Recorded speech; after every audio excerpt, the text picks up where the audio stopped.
Tema have been displaced after 3-hour heavy rains yesterday.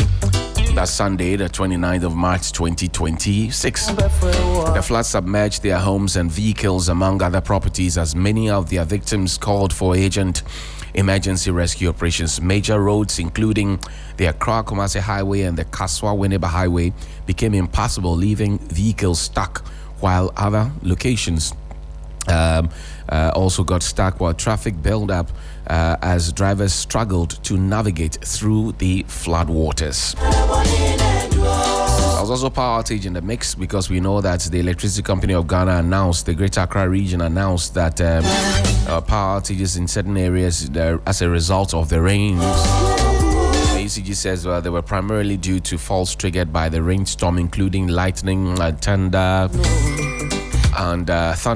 and system detection that caused temporary interruptions, transient trippings on the permanent lines. Well, the ECG acknowledged that. We'll get in touch with the ECG as we travel along to speak with the man in charge of external communications. And then we will also take a look at the local assembly perspective. What exactly they're doing in terms of the flood measures, because we're told we'll have a lot more rains this year, much more than we have already witnessed in the previous year. How ready are we? That's the question we're asking. And it comes back to the disaster plan that was formulated in the previous administration under the leadership of Nana Addo Dankwa Akufo-Addo. Remember when the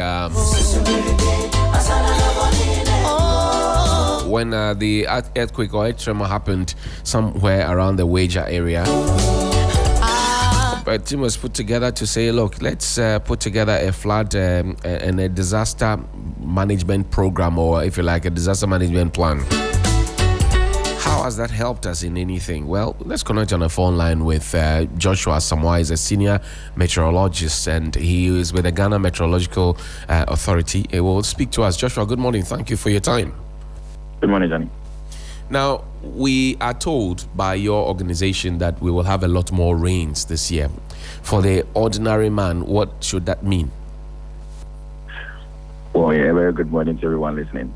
We're expecting basically normal conditions, not too different from the usual rains that we see around this time.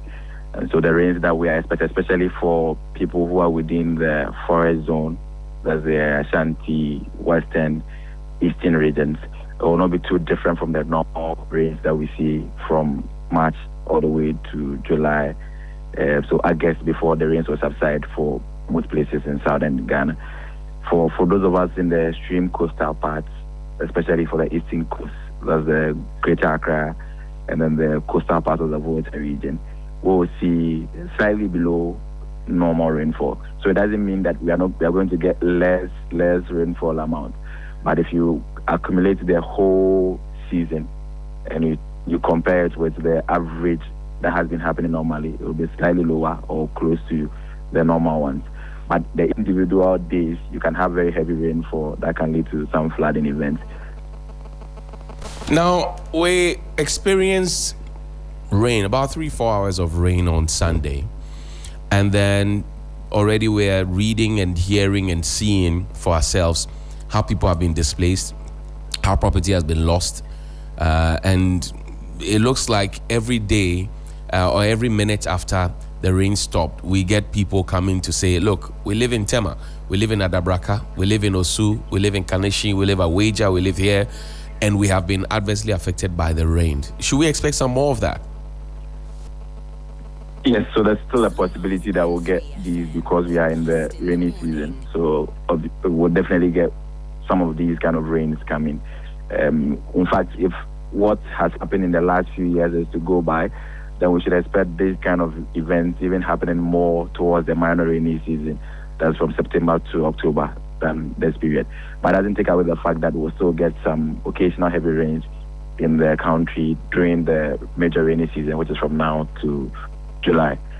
And the issue that we've had in Accra is just because of the geographical nature of our city. Accra is a very low-lying area.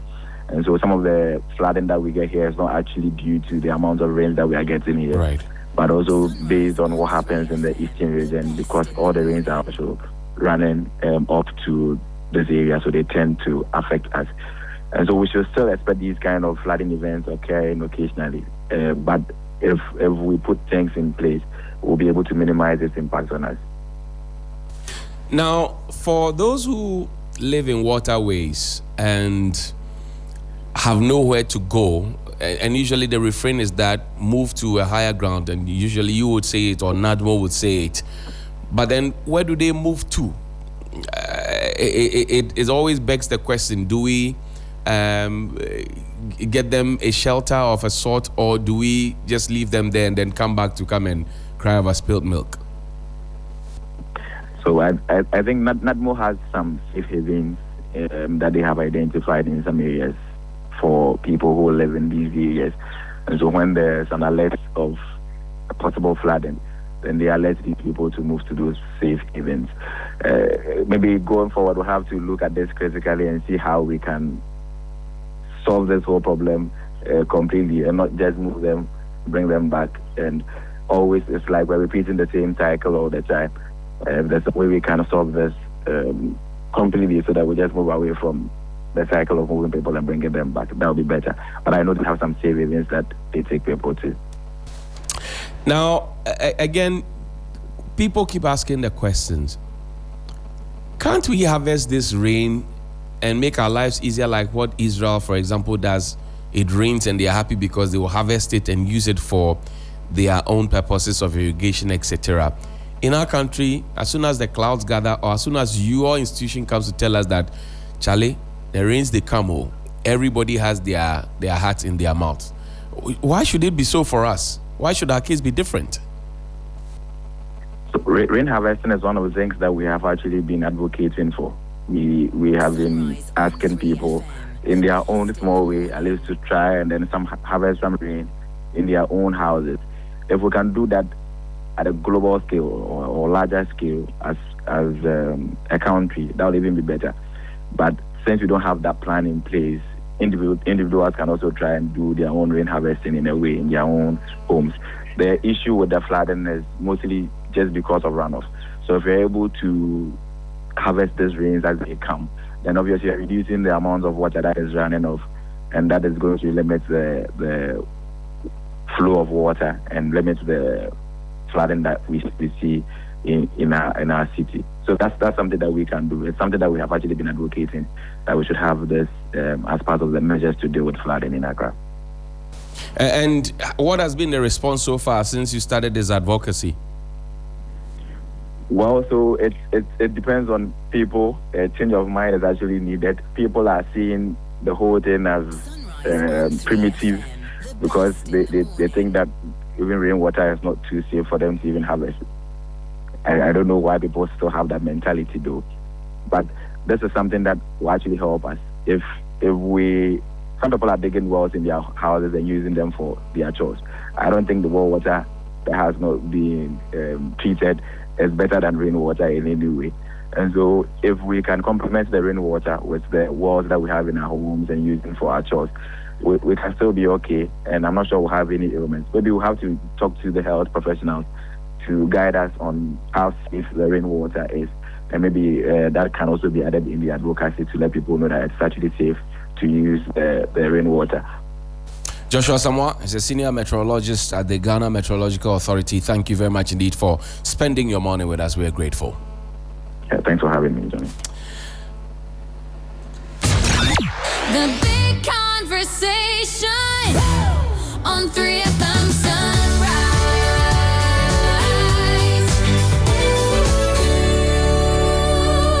It's some 25 minutes to the top of the hour 9 here on Sunrise on 3FM 92.7. My name is Johnnie Hughes, and this is Sunrise on 3FM 92.7. We're asking the simple question: why do we always have little rains, big floods, power outages?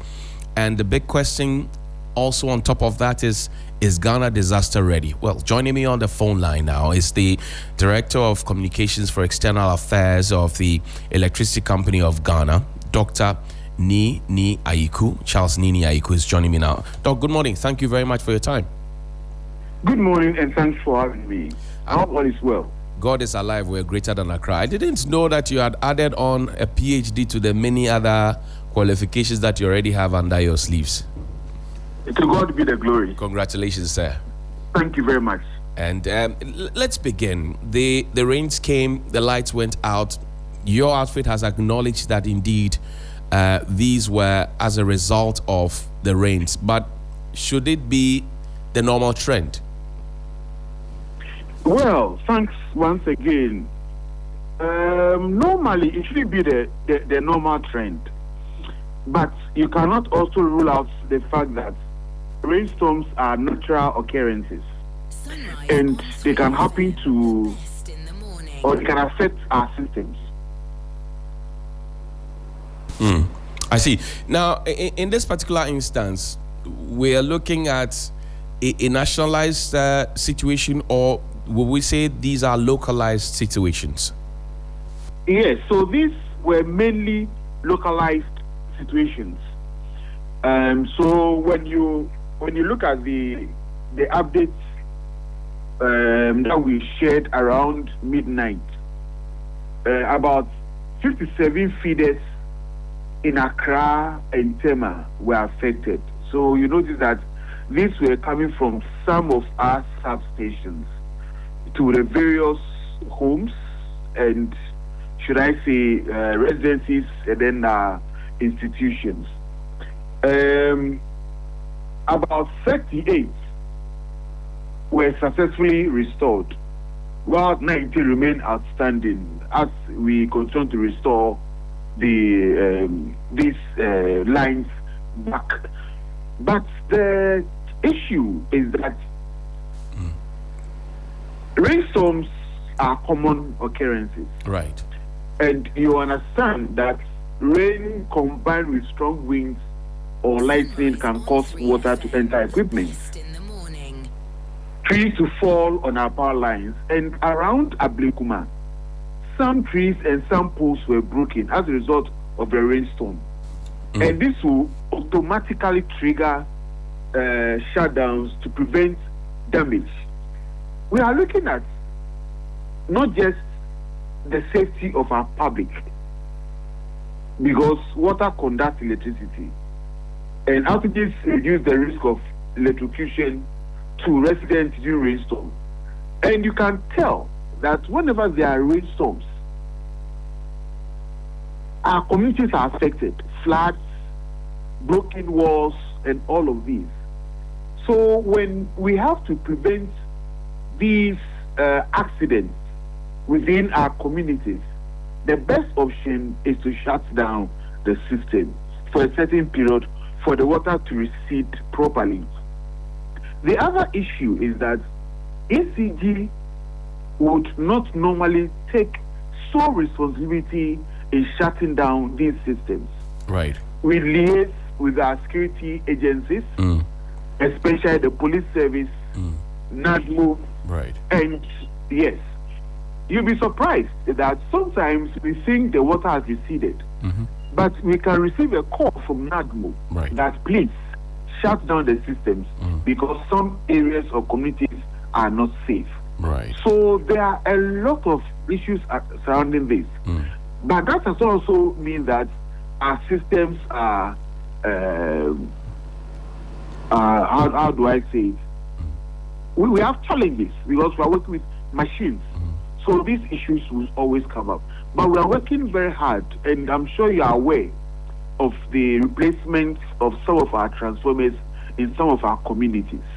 So yes, we are putting in measures, and also to continuously patrol our lines where there are certain incidents like crows building nests, broken poles, people building along our systems and our posts and all of that. So these are some of the measures we put in place, and we hope that with the support of people like you, the media, individuals, and the communities, we should be able to have a successful rainy season without any accident or major power shutdown.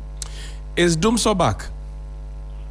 Unfortunately, there's no Dumso. Or fortunately, there's no Dumso. we have enough. But as we indicated, and we got a support from the minister, Right. we had system challenges.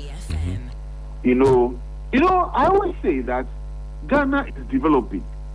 Ghana is not like the European or drug countries where when you are building, you need to seek permission from certain utilities so that they can increase your capacity within a community.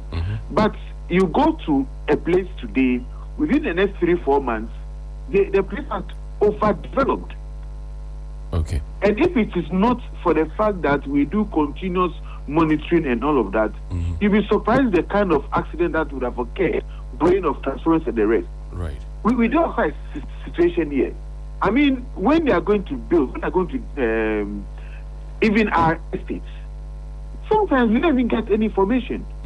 So we get some of our customers inform us that they have low current.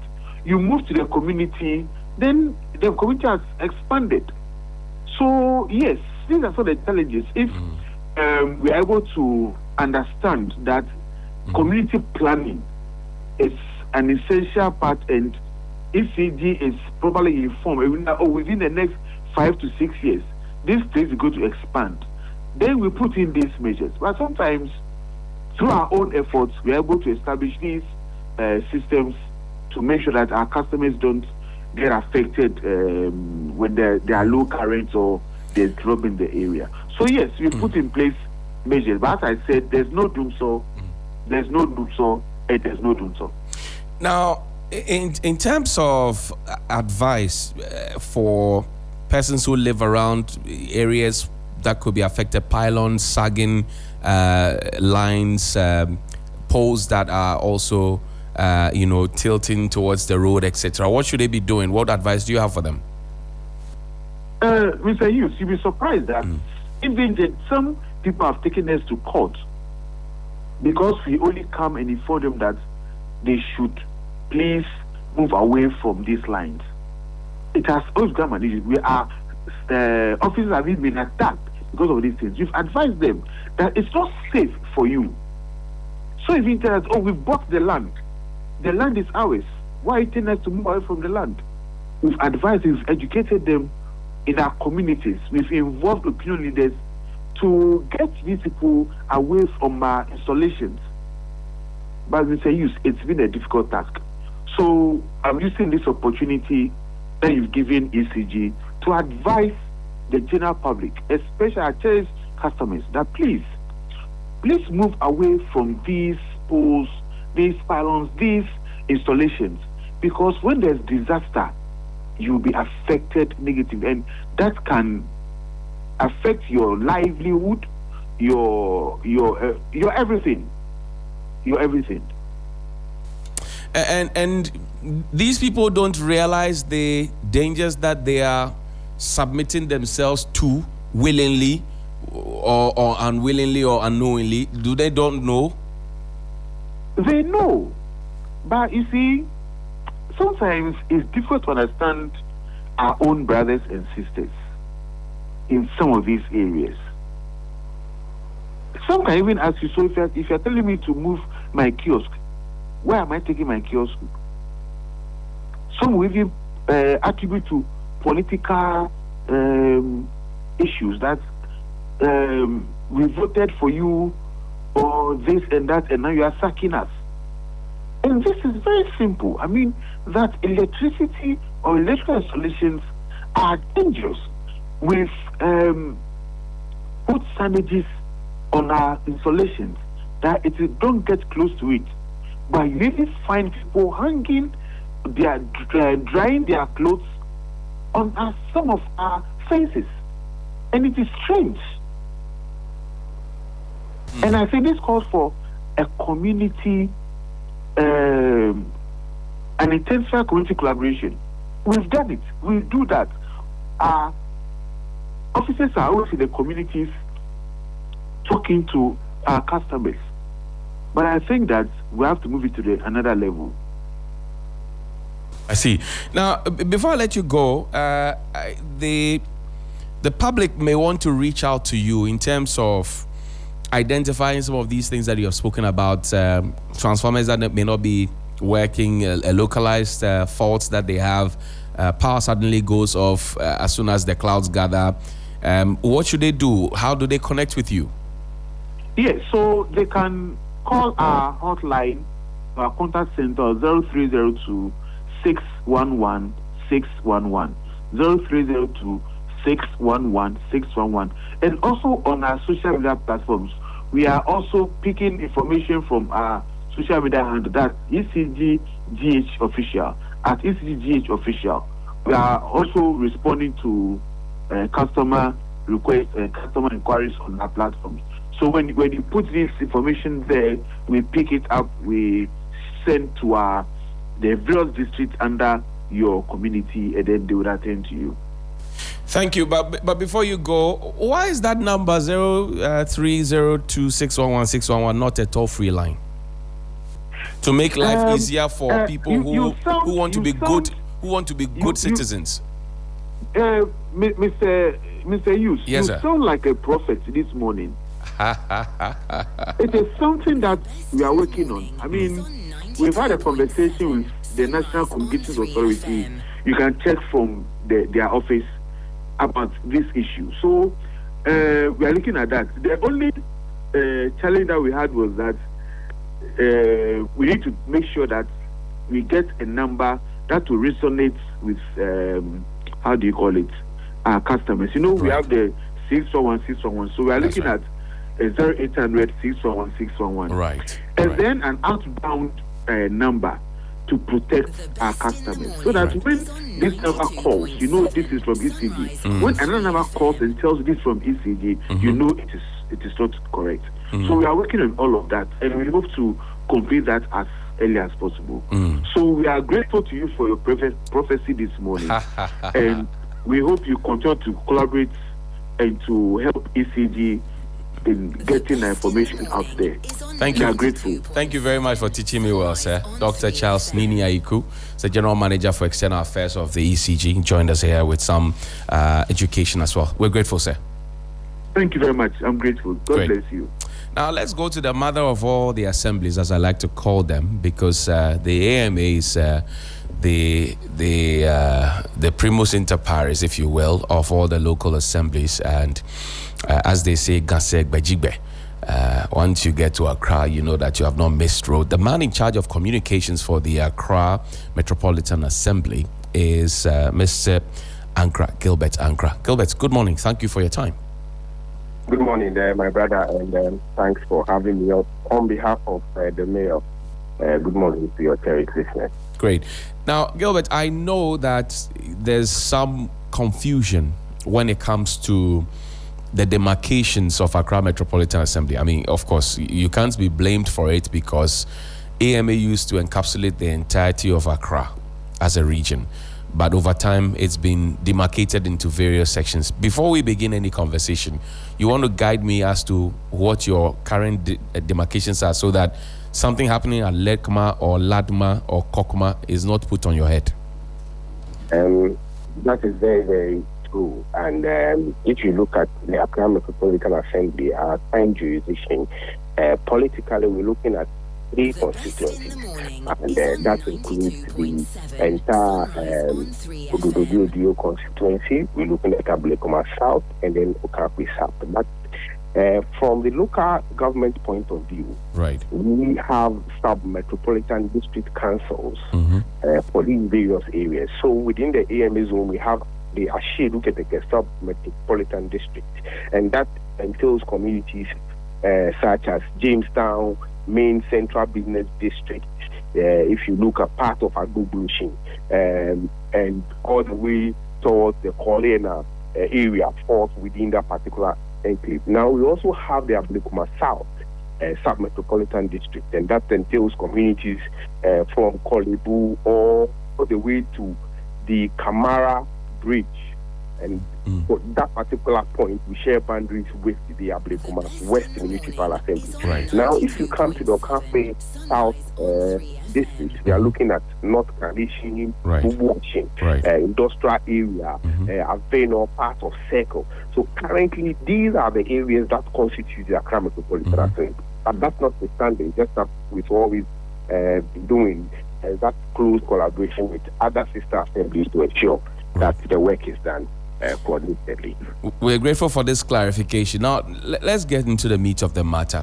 The rains came on Sunday, and we had big floods.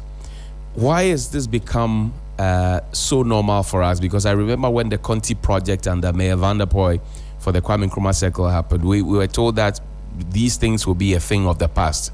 But it doesn't seem to be going away. What is the problem, Gilbert? My brother, if you look at issues of flooding in the city, in as much as access to we have a very integrated approach looking at flooding, drainage, and then urban resilience. Right.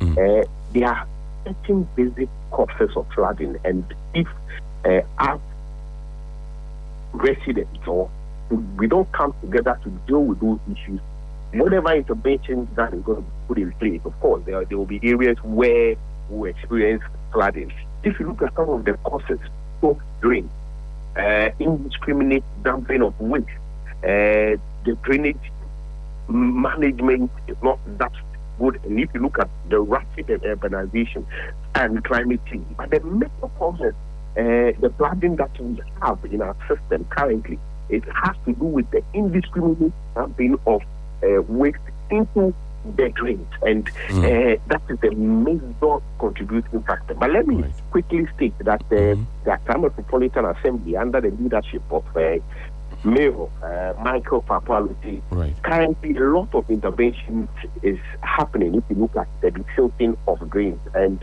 the AMA strategic focus currently has to do with desilting of our drains, drainage management, finding ways to end dumping into drains, flood preparedness, and community engagement. Now, interagency engagement also is very, very key.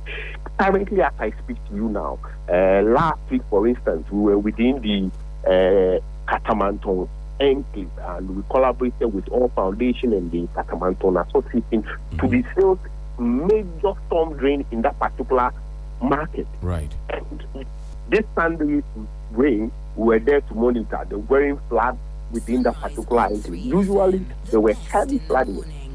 If you look at even on our Facebook, our social media handles and our website, we publish some of these desilting work there. So a lot more is happening. But just as I said, most of the debris we removing from the drains has to do with people dumping into the drains. And these most of the time are done on the blind side of the assembly.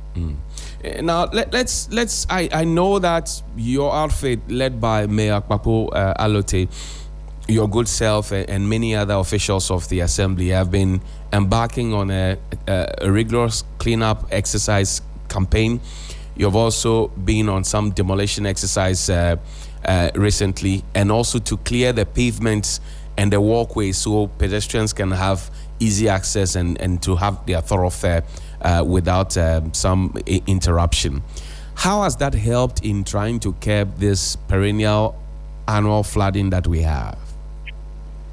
It has gone a long way to help, and let me use this opportunity to thank the President, His Excellency John Dramani Mahama, for bringing back the National Sanitation Day to bring that sense of togetherness, that communal labor where we all rally together to ensure that we do the cleaning together.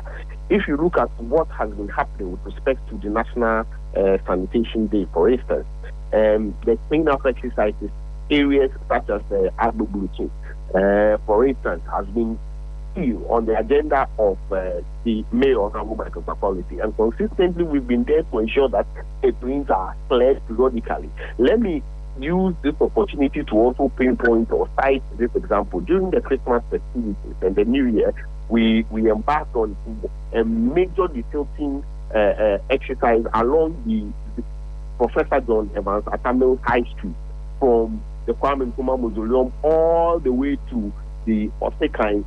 Those particular drains were soaked, and as I speak to you now, usually when it rains, you see that particular area flooded with some water. Currently, this rain, we never experienced anything. So the cleanup exercises have gone a long way to help in ensuring that at least one way or the other we do the cleaning, and that is one of the proactive leadership and supervision role the Mayor Honorable Michael Kwakwalo has adopted. If you look at the hands-on approach to sanitation, periodically ensuring that the inspections of the drains are done, and he is there himself.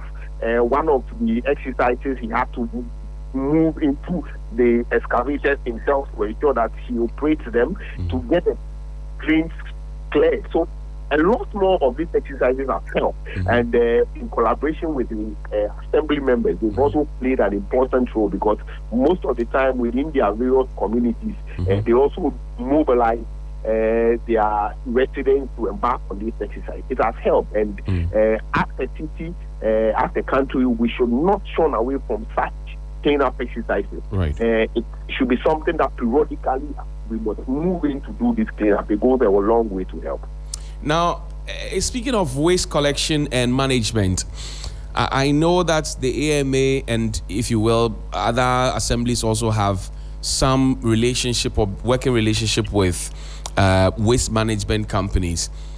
The rule, as I understand it, per the bylaws, is that every household is supposed to be connected with a waste management company of a sort, so that there is the regular and controlled way of lifting refuse from the households and putting them at the designated points, either for recycling or for whatever purpose.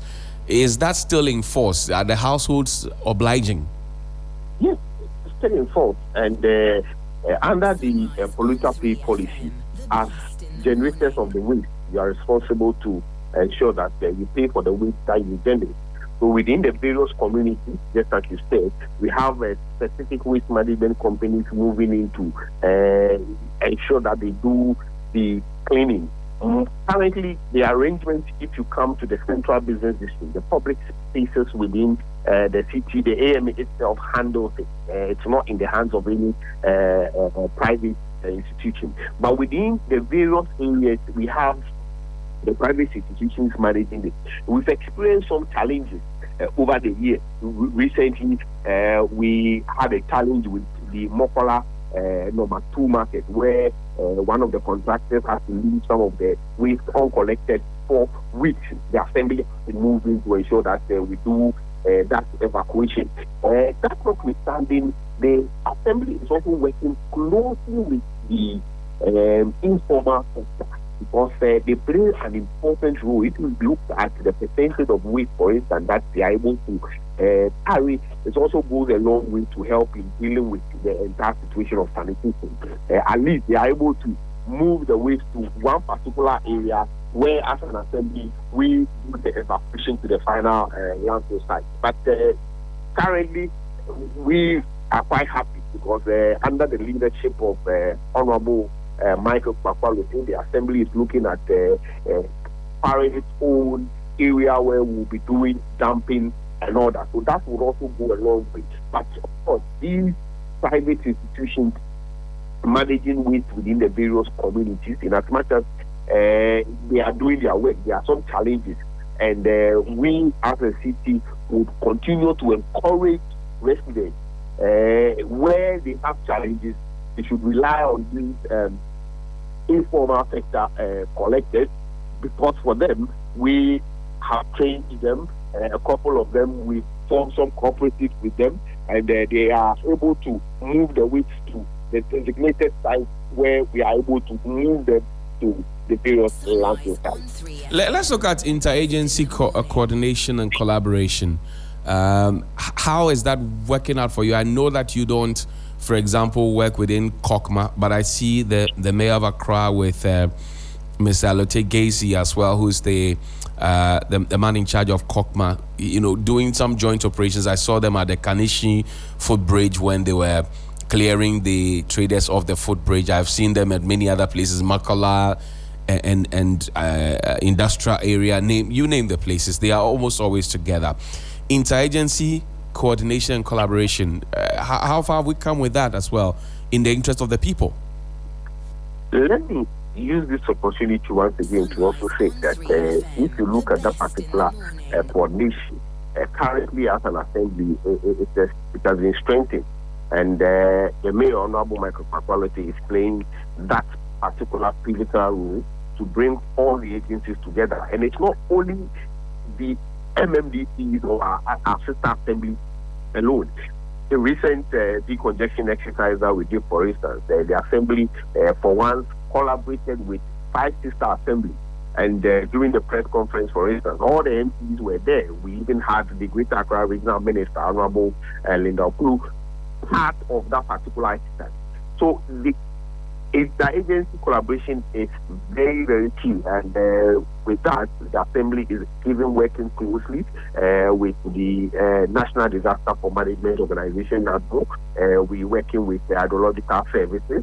We're working with National Power Service. With the Power Service, for instance, there are areas where there are fire outbreaks. The Assembly collaborates with even provision of water tankers to help in bringing those fires under control, with the police and with waste management service providers, just as you've mentioned. And it is going a long way to help in dealing with the issues. If you look at the mayor's engagement plan, for instance, how he even relates with our traders, our market women, it has gone a long way to get them to understand and buy in the need to appreciate the policies and interventions being put in place by the Assembly to ensure that they have a very conducive environment to do their trading activities. That is helping a lot for us as a team. You recently set up a court by the Assembly, and I the understanding I got was that this was to further the bylaws and for you to crack the whip where necessary. How is that going as well? I want to understand how the indiscriminate dumping of rubbish and refuse, for example, has resulted in people getting punished, for doing the wrong thing. How has that gone?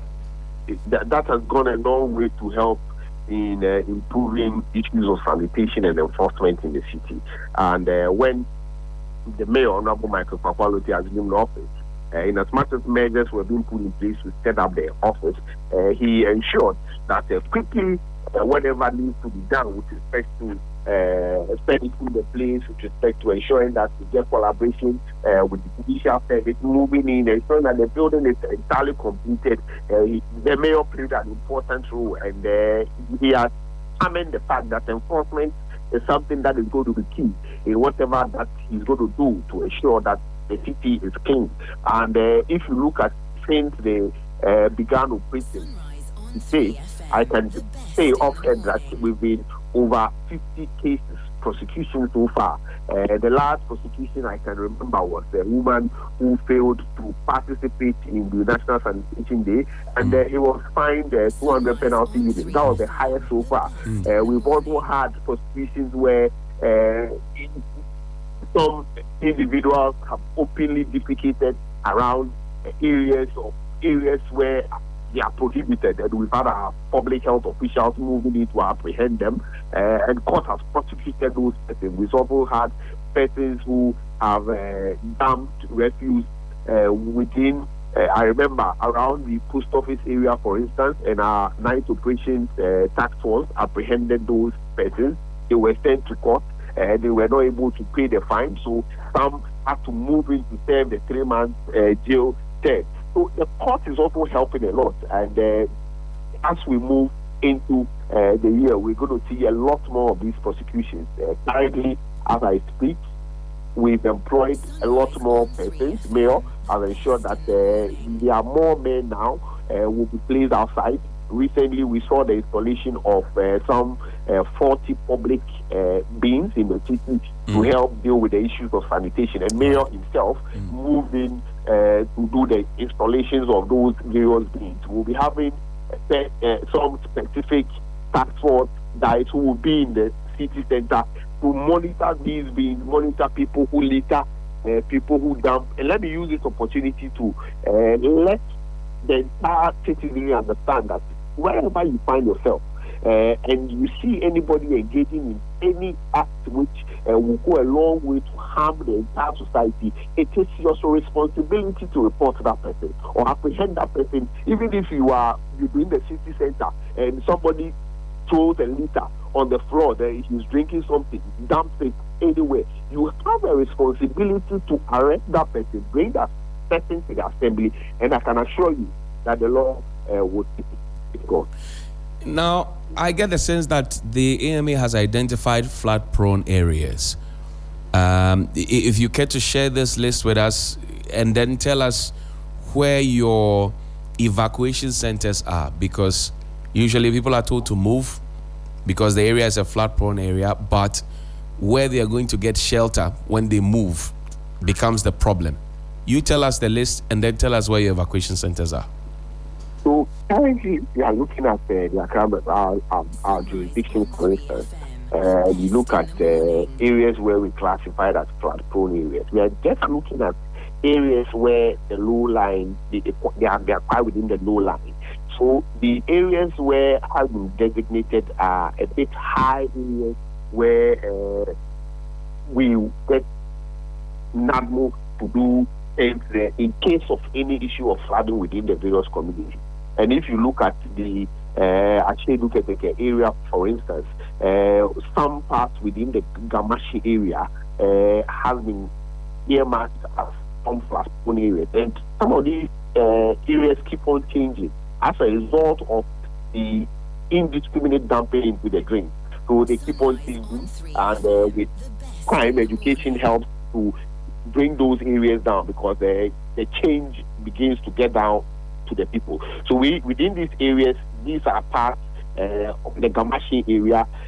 For instance, if you look at some areas within Ablekuma Central, Ablekuma South, for instance, we are looking at the Kolegono area.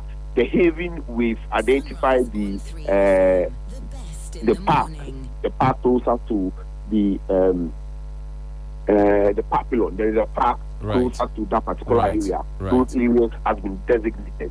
Now, if you look at some areas within the, let's say the Southwest South area, the circle area, we know parts of that particular enclave, we know it's quite prone to flooding, and that particular area, we've also identified the higher grounds for persons to move in. But that's notwithstanding, just as I've said, our contribution plays an important role to determine areas classified as flood-prone areas. If I live in a flood-prone area, for example, and you have advised that we desilt the drains in front of our homes, just so we are all on the same page. Once the gutters are clear, you're sure that the water will flow nicely into the Koli Lagoon or door and etc. But then I desilt the drain or the gutter in front of my home, and then for days the silt is left, gathered in front of my home by the side of the gutter, and then after a few days it goes back into the drain. That's cost 90. Zero work, zero effort, zero result. Why is that the case? That is very, very true. For us as an assembly, if you look at the silting exercises we've been doing over the years, and I just cited what we did with at Agbobuluchin, at the Manton Market, for instance, all the debris were collected. And that particular exercise, for instance, we were able to evacuate over 400 tons of waste from the drains. We ensure that we don't leave. But of course, within the various residential areas, there are some challenges. And this has to do with the fact that most of the time when some of these things are done, they are done at the blind side of the assembly members and at the off the assembly. For instance, the group will decide that they want to organize a cleanup exercise this day, and then they will go doing the desilting. Of course, when you desilt and the debris are not necessarily silt and they are waste, of course, when the water drains, we expect that you organize some of these informal workers to dump these debris in. Of course, for the silt, anytime we get to know that these things are happening, as an assembly, we move it. But let me use this opportunity once again to urge residents, anywhere you find yourself, if you want to embark on any exercises, any communal cleanup exercise, ensure that you inform the assembly or your assemblyman, and quickly, when some of these things are done, we will ensure that these debris are collected.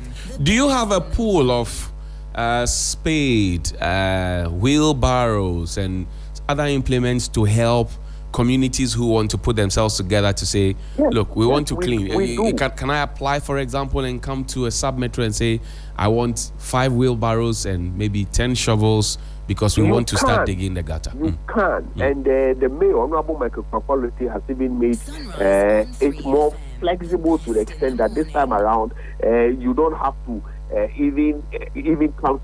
Just speak to the assembly member that this is what you want to do. The sub-metros are very, very active. The chairmen are there. Our sub-metro directors are there. If you look at Okapi South, for instance, there's a woman, the female, the director there. She's very, very active. And we have a pool of these cleaning tools.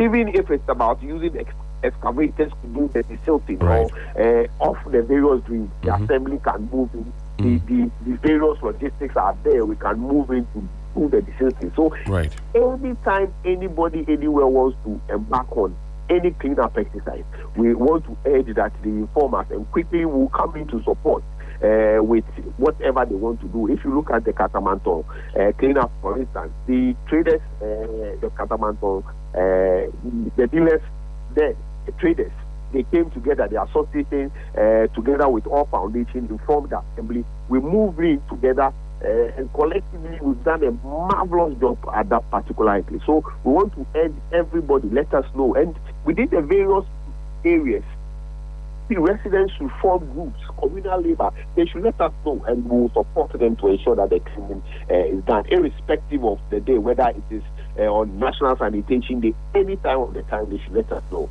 And we will be there to support. In terms of sanitation enforcement, your government, or the government of the day, if you will, not your government, because you work across governments, but the government of the day, the government that appointed or nominated Mayor Ullo to be endorsed by the Assembly, has promised to run a 24-hour economy. Now, there are suggestions that in terms of strengthening policing people not to litter indiscriminately, we could have the officials of the Assembly policing certain areas that are considered to be notorious for littering and choking our gutters, so that we don't always have to come back spending money that we don't have trying to desilt gutters that we could have prevented from being silted. What do you say to that? Yes, Johnnie, that is very, very true. And enforcement, just as I've said earlier on, plays an important role.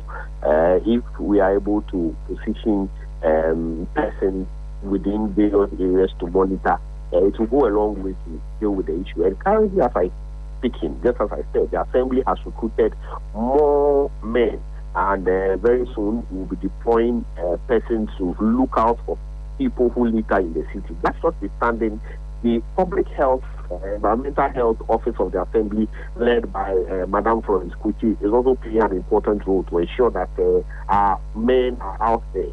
Currently, with issues of sanitation, the Assembly is running a 24-hour service, and on shift, we have our sanitation guards moving in to do the cleaning. Mayor, during the 2025 Christmas festivities, awarded our sanitation officers for dedicating themselves to 24 hours. And let me use this opportunity to also say that under his leadership, the Accra Metropolitan Assembly was the first assembly to open its 24-hour office, and they are running. Currently, as I speak to you now, we have more of revenue collectors who are moving in to ensure that the collection is done on commission basis, and that has helped a long way to even boost the assembly's revenue base. More persons would be deployed into the city to look out for. But that's what we stand in. If you look at the way a lot of these dumping into drains are done, most of the time it is when it is raining, it is in the night, it is time when people are not within those particular enclaves. For instance, for the post office area where we were able to apprehend those who were dumping indiscriminately around that particular enclave. Currently, as I speak to you now, the practice has stopped because of the enforcement exercise. We are hoping to see more intensify enforcement to ensure that we deal with issues of sanitation. But just as I've said, within your various area, wherever you find yourself, if you see anybody doing anything which is not that good, and Mayor has recently said that if you are able to bring evidence of anybody engaged in any dumping into drain, the assembly is going to reward you with the 500 Ghana cedis. So it is something that is there, and we encourage people to look out for, monitor the watchdogs within our various communities, and together I can assure you that we'll have a city and Accra where we can all live in a love it.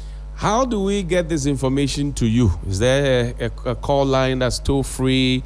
If I have a video, for example, of somebody dumping refuse into the gutter as soon as the rain starts, how do I get these videos to you, or how do I connect with you, simply put? Yes, so currently the Accra Metropolitan Assembly, if you look at what we have with respect to our website, there's a citizen feedback platform where you can do that. Now, you can also do that via WhatsApp, and the lines are very, very active, 24 hours. Anytime you even call, there will be an officer to pick that line. That line is 0243 211 345. On all issues, if you call, there will be an officer to respond to you. You can even send messages with respect to some of these sanitation offenses onto that particular platform, and quickly we'll move it. Now, our social media handles are very, very active, and very, very active on all platforms Accra Metropolis. You can also share some of these contents there, and quickly we'll have our response team moving to deal with the issue. The handle of the mayor, Michael Alote, is also very, very active on all social media handles.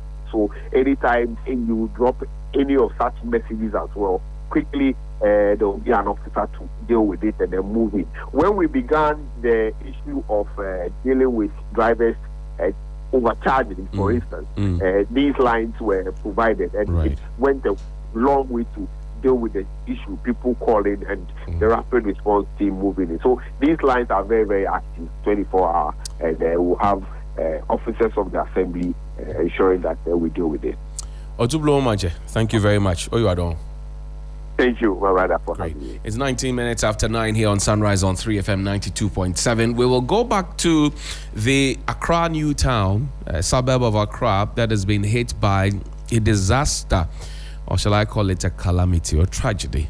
You can put all those words together, because we know that an uncompleted building abandoned since 2012 has collapsed on some worshippers who had gone there yesterday to worship their God, and they were met with a caving in of that building. The Joint Security Task Force, the military from the 48th Engineers Regiment of the Ghana Armed Forces, the Ghana Police Service, the Ghana National Fire Service, the National Disaster Management Organizations, and some key government officials and key figures within society have been there. We know that rescue operations have happened, but Eric Mawuena has more detail. He's been there since dawn, and he shares with us some fine details. Eric, good to have you back again. You tell me, what do we know beyond the rescue operations and the unfortunate deaths that have been recorded? What more do we know? Right, so Johnny, in the last hour or so since we last spoke, we've had the Director General of the Ghana Education Service come around. So has the chief fire officer. The member of parliament for the area as well has been here. And it's all in relation to touching down with the base as to being present on the ground to witness exactly what it is that may have happened yesterday. We understand the vice president as well as the interior minister are currently on their way to this place as well to ascertain for themselves exactly what may have happened. The indication we get is that they might as well visit the hospitals where some of the victims are currently receiving treatment. With respect to the Director General of the Ghana Education Service, what we learned from him is that luckily the school was to vacate this week. We're 4 days away from vacation, which is somewhere Thursday. Then vacation would have come around. And so the school will continue to remain closed and possibly they will go into vacation. And by the time they return from vacation, then a lot of this scene would have been completely dealt with where they will not have to come and deal with this. But there is an emergency meeting as well slotted at the Ghana Education Service a lot later this afternoon, where they'll seek to ascertain and assess the integrity of the building, because this is a government institution which falls directly within their domain, and so they will seek to get an understanding as to what the state of the infrastructure is to guide decision making going forward. The member of parliament as well as speaking as to what possibly can be done going forward in terms of some support for the victims and their families, amongst many other things. But if you return here right now, you find out that the earth-moving machines have the best in the morning is on 92.7 quite some work in trying to FM. begin to prepare the ground to clear the debris. They haven't quite started loading it onto the tipper trucks because there's still quite some power, and we're talking about live cables here and there. And so all of that being taken into consideration before they'll begin to get into those nitty-gritty details of beginning to unpack them onto the tipper trucks. But this is a situation as we have it. The mayor of Accra as well is here, as with the chief fire officer who I mentioned, and a number of other top hierarchy of the Eric, are you able to get a word or two from these officials you were mentioning, the mayor of Accra, for example, the chief fire officer? Are you able to get a word or two from them? For or are now, they still tight-lipped regarding right? A cordoning off between journalists and then security officials, but he's in my line of sight. The best just in the cannot morning get is on just as close 92.7 Sunrise as on yet 3 FM. to do that at this particular point in time. But it's one thing that we're going to try and do as we continue to monitor the situation. Also, because there is wind of the vice president coming round, they are seeking to prepare the ground somewhat.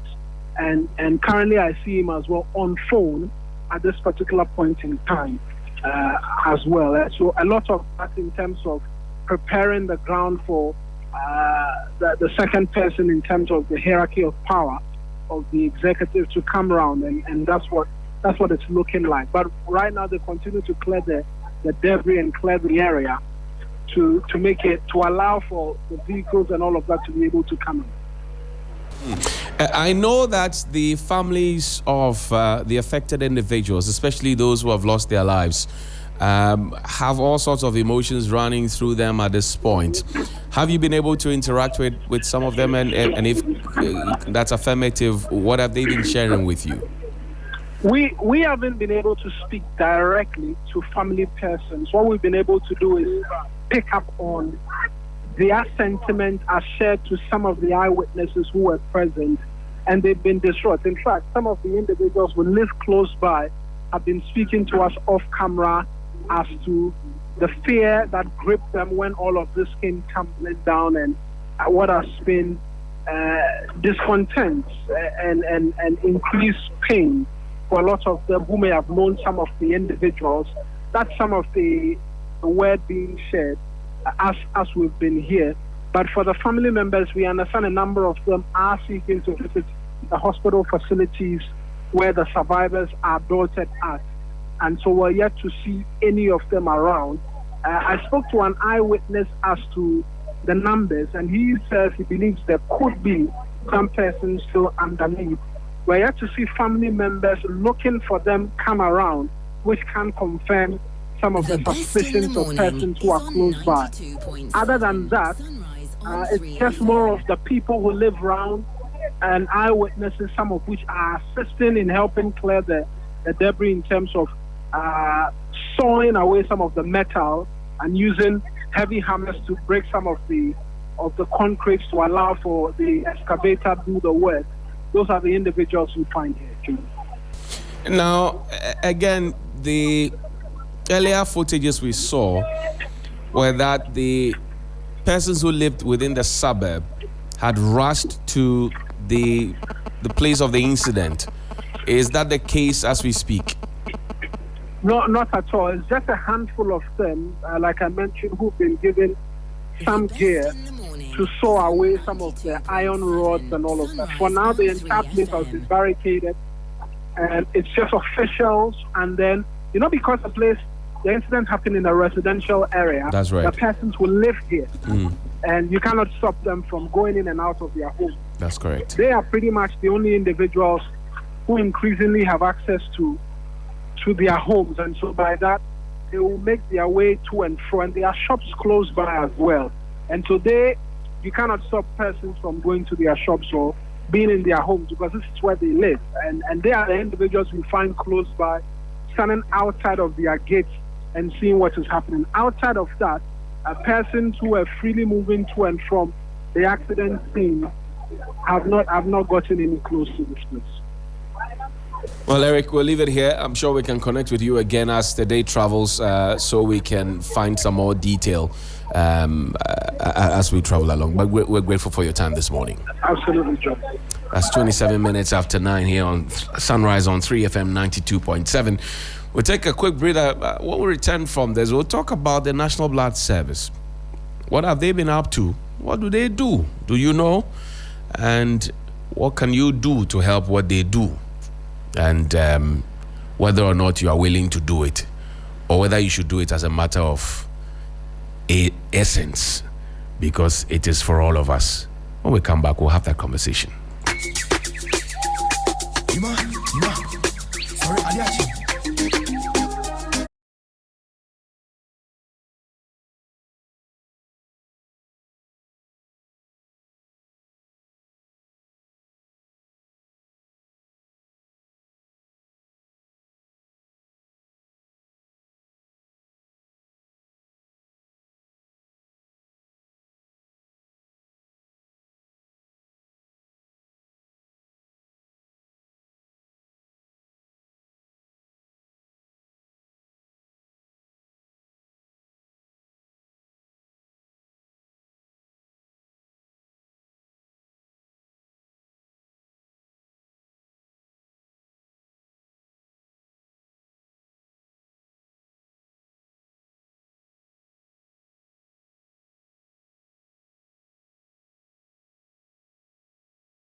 It has always been a journey of Pan-Africanism and consciousness. It is your regular taxi driver with the urban blend and 3FM 92.7 in living stereo every day, Monday to Friday, from 12:30 p.m. till 3 p.m. This is the show everybody listens to, so your business will certainly do well here. My name, Black Rasta. I am the rootical, hairtical, Dungargan, Mawuena. Rhythm, come forward. Atinga ya chika fankare, Azure ya chika fankare, Abama ta chika fankare. Your finest tunes in sync with a soothing voice. 3 Lounge with AJ. Are you tired of the same old routine? Need a break from the stress and chaos of everyday life? Well, step into the 3 Lounge, your world of absolute relaxation and great music with yours truly, AJ Akwako Sapon. Welcome to the best mid-morning show in the capital and beyond. This is 3 Lounge with yours truly, your radio princess, AJ Akwako Sapon. Love it. I love it. It's great. Kickstart your week with Monday motivation. Shake off the Tuesday blues and get ready for midweek mania. Take a trip down memory lane on Throwback Thursday and wrap up the week with Funky Friday with myself and Helen Appiah Ampufo. Plus, enjoy exciting celebrity interviews, insightful conversation, engaging discussions on topics that matter, and there's a boatload of fun and easy activations that reward and appreciate you, our loyal listener. If you are listening, we're manifesting money into your pocket this morning. Amen. Don't miss out on the excitement. Tune in to 3 Lounge every weekday morning from 10 a.m. to 12 p.m. with AJ Akwako Sapon, only on 3FM 92.7. It's my number one. 92.7 3FM, your urban lifestyle radio.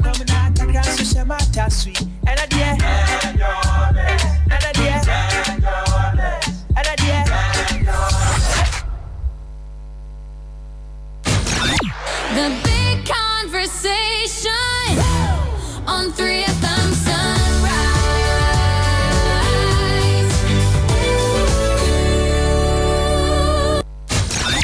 The big conversation on 3FM Sunrise.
Sunrise on 3FM 92.7. My name is Johnnie Hughes, and it's always a pleasure to serve you breakfast.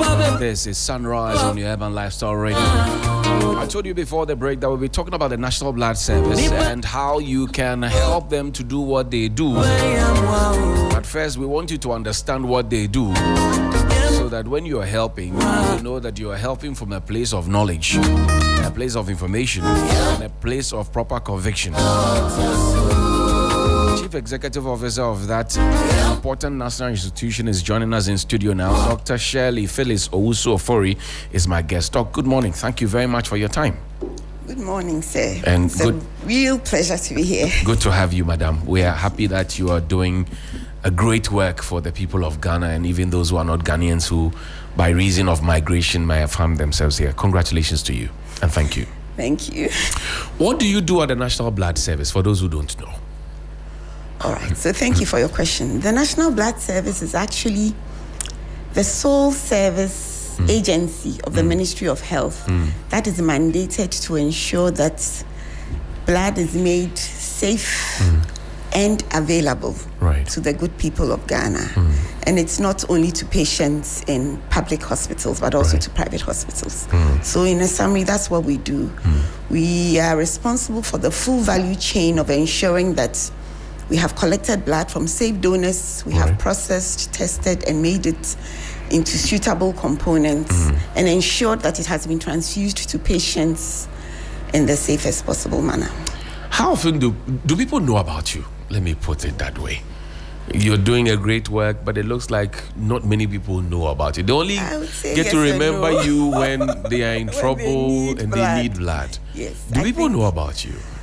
Well, I would say people are getting to know about us. I wouldn't say they don't know about us, but they know about us only when they are in emergency situations. Sunrise on Fortunately or unfortunately. But I think that over the last year, we've been quite a bit in the social media space. We've launched a very active social media campaign, and we're targeted to reach out to the youth who essentially are the main bane of what we do, or we would want them to be the main bane of what we do. So some people know about us, and I think that in the last year we haven't done badly in trying to be more visible in the face of the people of Ghana. And now, let's look at the willingness of the citizens to come to you to say, I want to donate blood. In fact, where can they find you to even say that to you? Thank you. So you're asking a question of access. Yes. Accessibility. So the blood service is currently embedded within the hospital setup. Right. But as an agency, we are expected to be autonomous and standing alone to be doing what we do. Right. Because really we are looking to reach out to volunteers who are neither sick nor patients, who are willing to walk into an environment, a cozy environment, very comfortable environment to give blood. But that's not what exists now.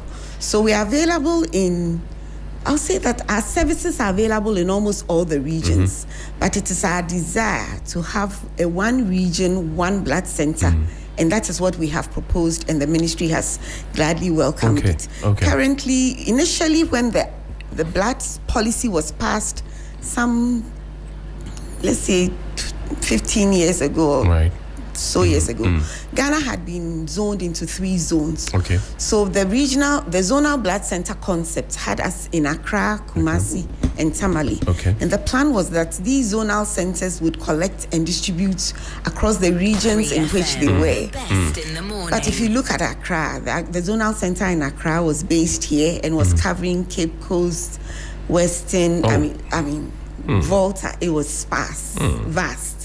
And collections even in Accra could not even meet the demands of Accra. In Accra. Where I worked previously had a zonal center in Ashanti, and we were supposed to be collecting for Ashanti, Brong-Ahafo, some parts of Western, the upper parts of Volta, and then the northern we sector. Come now Western, North, and OT regions. and Western regions. And so the Blood Act, the law that was established in 2020, now gave the mandate to the board to establish regional blood centers. Right. So our first board in 2023 accented to that, and it changed the concept from the zonal concept to the regional concept, and that's what we are working with to ensure that in all the 16 regions we have a regional blood center. We are not there yet, but at least we have signed MOUs with teaching hospitals and some regional hospitals to work with them, build their capacity for them to work in sync with us, with our policies, our standards, and our practices to ensure that our presence is felt in the region. Who is eligible to donate blood? Some say, oh, me, I'm a slim man. You are eligible. Me, I'm a slim man. Are you Johnnie? Yes, my name is Johnnie Hughes. Yes. You are very eligible because you fall within the age of 17. Oh, there's an age. There's an age. Range. Tell me about it. 17 to 60 for first-time donors. Right. For constantly giving donors, they can even go up to 65. Okay. And we are considering even looking at the age going up if you are a regular donor. Right. So anyone aged between 17 to 60, 65 can give blood. You must be in good health. Okay. And on the day of donation, you should have had a meal to eat. You can't come empty stomach. If you come empty stomach, then we would have to provide you with something to eat. Okay. But we prefer you having taken what you are comfortable with as your main meal of the day. Right. Breakfast, some light meal of the day, so that you are steady. So you have to fall within the age bracket, 17 to 60. If you're regular, maybe 65. Yes, 65. You have to eat. You have to be healthy. You should be healthy. What does it mean when you say we have to be healthy? You have to be healthy means that you must feel well. I mean, if I were to take you through a long list of people we would defer, I'm sure your listeners would say, oh, I'm not ready. But if you presented yourself, we would make sure that we wouldn't compromise you. Okay. So we have standard medical questionnaires we take donors through. Right. So on the day of donation, if you are well and if you feel well and you haven't had any cause to feel and you have had a meal, you walk in and we take you through a standard medical questionnaire. We don't want to harm you, neither do we want to harm the recipient. Right. So it's a win-win for everybody. And we take you through the questionnaire. I mean, you are fine. You meet our hemoglobin level of that day. Okay. You meet our blood pressure level for that day, and you are safe to go. You are safe to help somebody to live. You are safe to save a life. And sometimes your donation can save 3 lives. What do you use the blood for? Thank you. I said sometimes your donation can even save 3 lives. Because that 1 unit you give can be made into blood components or products, which are red cells, platelets, and fresh frozen plasma. Oh, okay. So in that case, we could use the red cells to save somebody who is bleeding or anemic or a malarial child. You could use your platelets for a patient who's receiving chemotherapy or for some reason has a low platelet count or has a huge overwhelming infection and needs platelets. And for plasma, it goes for a variety of cases. Renal cases need plasma. I mean, bleeding pregnant women tend to need plasma. And there are some conditions like hemolytic uremic syndrome, thrombotic thrombocytopenia. These are medical things I won't bore you with, but they all need plasma. And so large volumes of plasma are needed to save patients like that. But for the everyday patient, I mean, for the person listening to me from home, if there's a road traffic accident, one patient can need as many as 20 units of blood. And that can come from 20 individuals who have given of themselves freely, not expecting reward, but knowing that what they've given will save lives. Doc, how long can you store blood? Sunrise on 3 FM. So it depends on which of the components we are looking at. Okay. The standard whole blood or red cell component is stored in Ghana for 35 days. It's short. We make a component we call platelets. Okay. That we store for only 5 days. The shelf life is short. I mean, the longest 5 days. Only 5 days. So you see the need for constant donations because we need to constantly make platelets. That means that whatever we make today in 5 days, if we haven't used it, it's out of date. So every day we need donors walking in. For plasma, we can store for a year because it's stored frozen at a particular temperature. So, but for the everyday blood everybody talks about, the shelf life is only 35 days. 35 days only. So in a year, we're looking at all year round donations. All year so round. You can't donate in March and say, by October, So people my think, blood should be there. People always, we always keep hearing you asking for blood. Why don't you? And I said, if all our fridges were full today, in 35 days, if I hadn't used it, it would not be of any use to anyone, because it's a labeled product. Right. It's a perishable, and we need it. And it goes into the bodies of people as a means of therapy. So it's a therapeutic product which has a short shelf life, but does make a difference when one urgently needs it. So those who say, look, I donate blood, and then when I need blood, or a relative of mine needs blood, we can't find blood, I won't donate again. What do you have to say to them?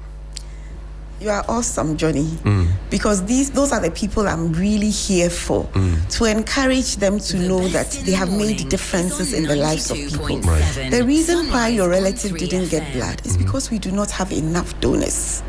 Ghana as a country needs at least 330,000 voluntary donors. Right. We currently are nowhere near that. I mean, at our last count last year, we collected 204,000 units of blood. And I dare say that is a major sprout. It is a 10% increment on what we did the year before. Right. And we're able to do that because people, like you have described, continue to give to us. So we have some donors who are voluntary and some donors who are family donors. But if those who are family donors who have given before, for family members only, would consider giving as a voluntary donor, we would be edging towards the 330,000 units donors we need per year. But we currently are in a range of about 30% of voluntary.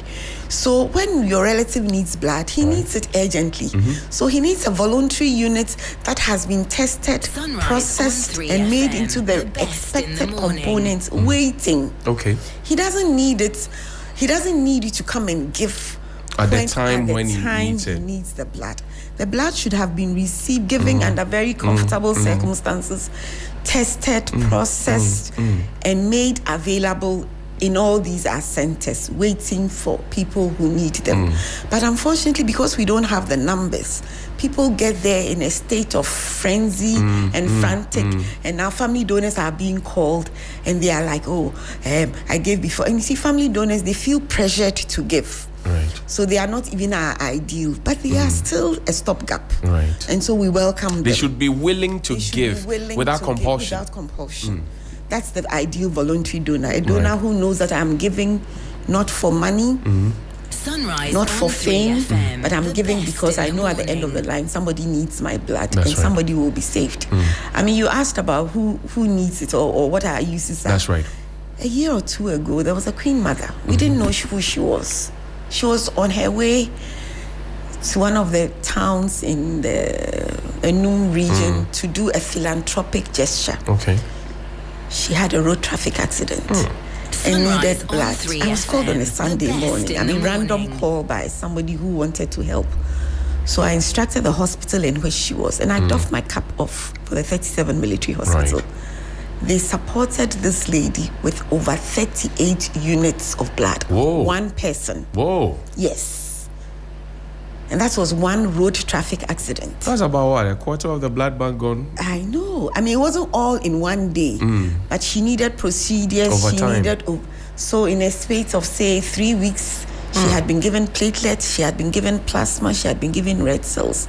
And that came from 38 different and in 3 weeks, we would have a cycle of how many fives?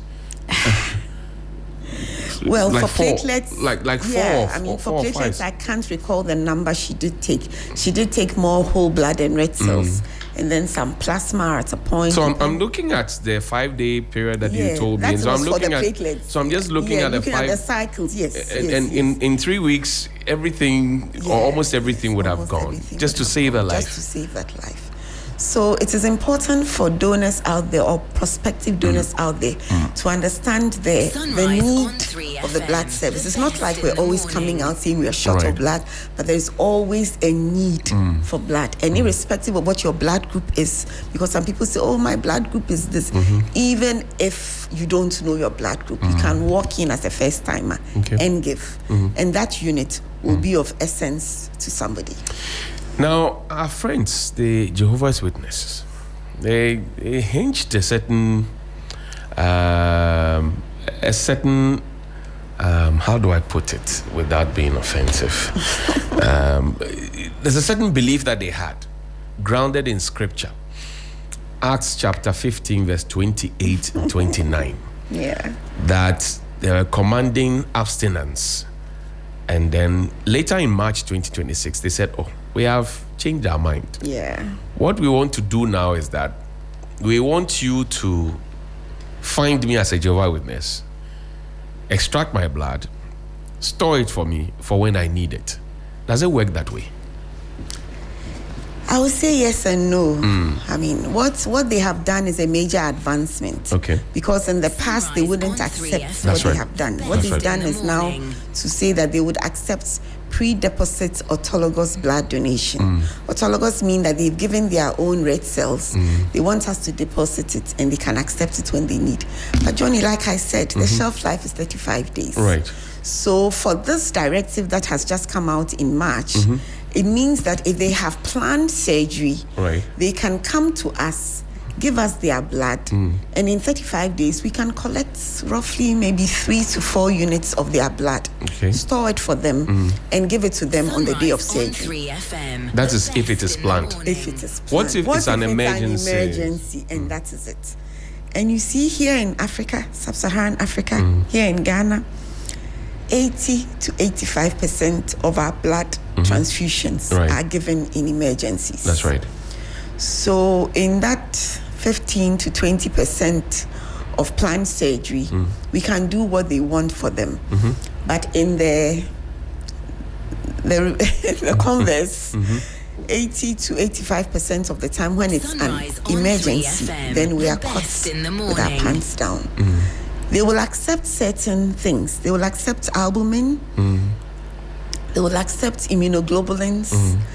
They will accept a cycle of they call it acute normovolemic hemodilution. It's medical, but I explain it. Yes, what it means is that they will accept us taking blood from them. And whilst we are taking from them, we set up some fluid to dilute their red cells, but we'll be harvesting their red cells in theater for a procedure and diluting it, like maintaining their blood volume at the same time. But that blood volume, that blood we are collecting should be in continuity so that they accept. So in case there was an emergency, maybe we could do an acute normovolemic hemodilution.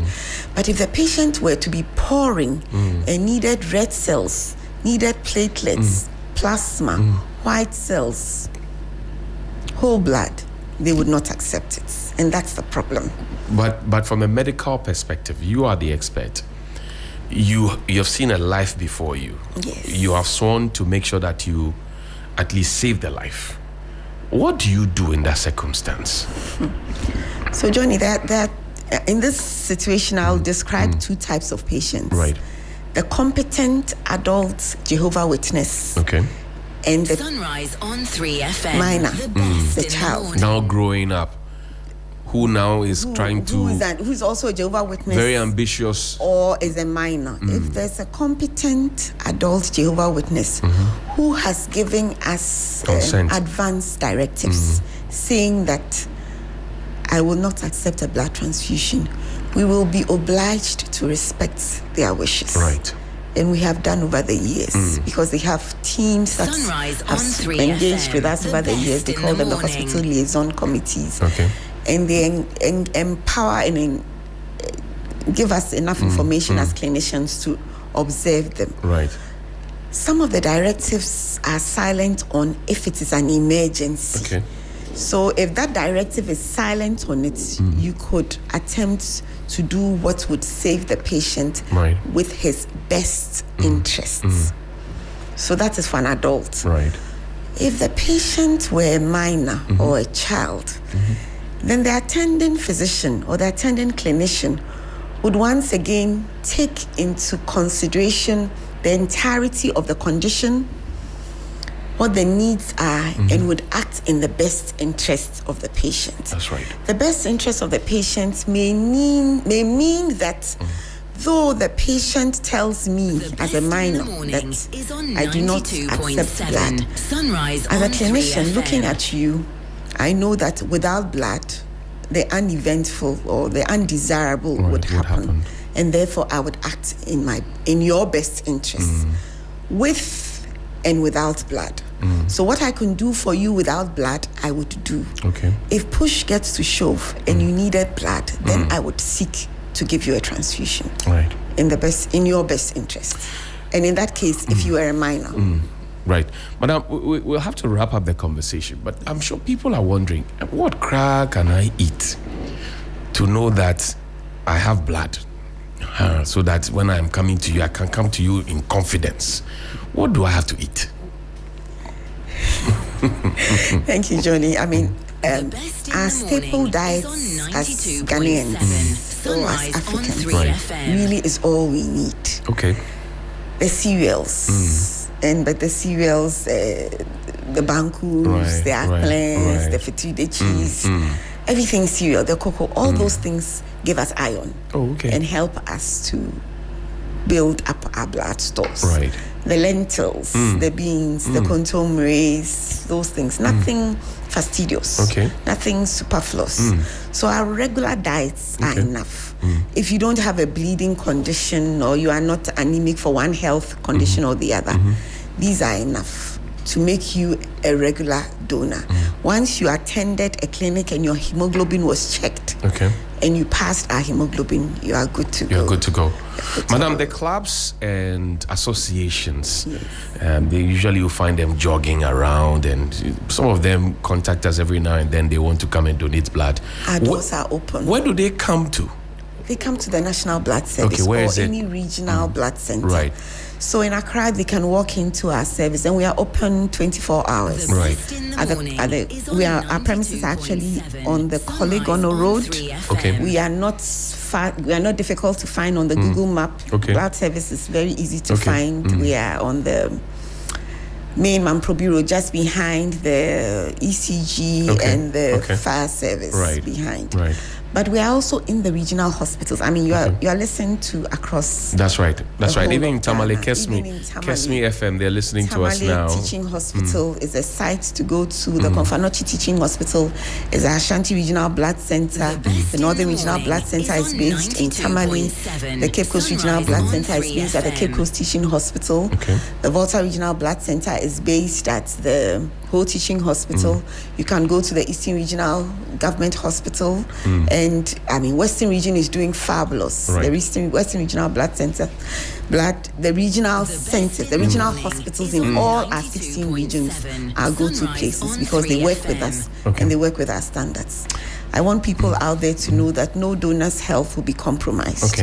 There are volunteers who've given up to 100 times and they continue giving. Whoa. Yes. There are donors on our profiles who have given over 100 times. There are female donors, and I know they are listening to us. They hoped they could call in. Noeline, we have a National Blood Donors Association let's give them props. Let's give them props. Yes. We give a shout out to them. They are all over Ghana, very active in Accra and in Kumasi. And they are a fabulous, fantastic group of individuals who are committed. They support us in every activity we do, and we say that God richly bless them. They bring in others. They speak to others, and they bring in people. Because you mentioned women, I would ask you a very final question on women. Women menstruation blood donation. Yes. Let's talk about that briefly. No worries at all. Women can give blood, and we would really love. I would have loved for Noeline to call in. She's a woman who's given close to 50 times and counting. She's an advocate. She's passionate about what she does. Noeline, we celebrate you. Take your flowers this morning. We celebrate you. And many more, many more. There was a teacher in St. Louis we call Lily. I hope she's listening. Lily. Lily is an O negative donor. She walks in after school every evening and she gives blood. Whoa. We only say that if you are giving blood, don't give it during your menstrual period. Okay. Because then you can't foresee how much you will lose. And we will take out 450 mils. We take ours out suddenly. Okay. Your menstrual loss is gradual, but some menstrual losses are quite heavy. And therefore, we know that when we take out 1 unit of blood, we have roughly lowered your hemoglobin count by 1 gram per deciliter. Okay. If we add on to your menstrual loss, it may be too much in a short time. So outside your menstrual period, any female can give. Doc, there's no contraindication. Thank you. We're wrapping up. What do you leave us with from the National Blood Service? What do you leave us with? Thank you. The Blood Service is passionately advocating this year to improve access by our one regional center, one region, one blood center drive. And we are also hoping to increase access with a state-of-the-art information management system where people will not need to be running from hospital to hospital knowing where blood is and where blood isn't. So as we roll out that, we will improve access.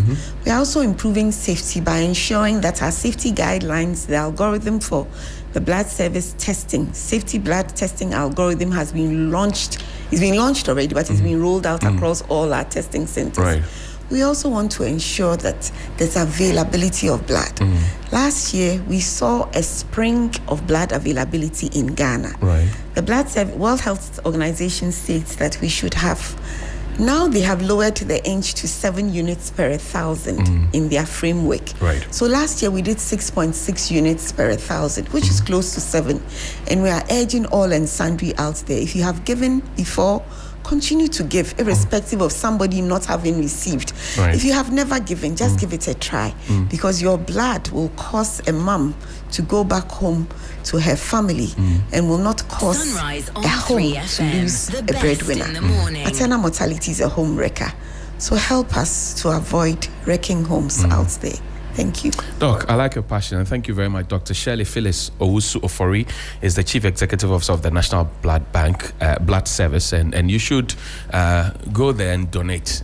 Don't be eating all the gobe and all the fufu and banku and akla and fetri and kenke and yoke gari and everything else, and be keeping everything to yourself. Yibima. And our show is almost ended. We will cross over, I'm sure, in the coming hour to the Newtown area where the school building that was abandoned since 2012 has collapsed. We know that within the last hour, the Vice President of the Republic, Professor Nana Jane Opoku-Agyeman, has been present at the incident site with the Interior Minister, etc. We will share some more detail with you on this network. Stay with us. Happy birthday to you. Happy birthday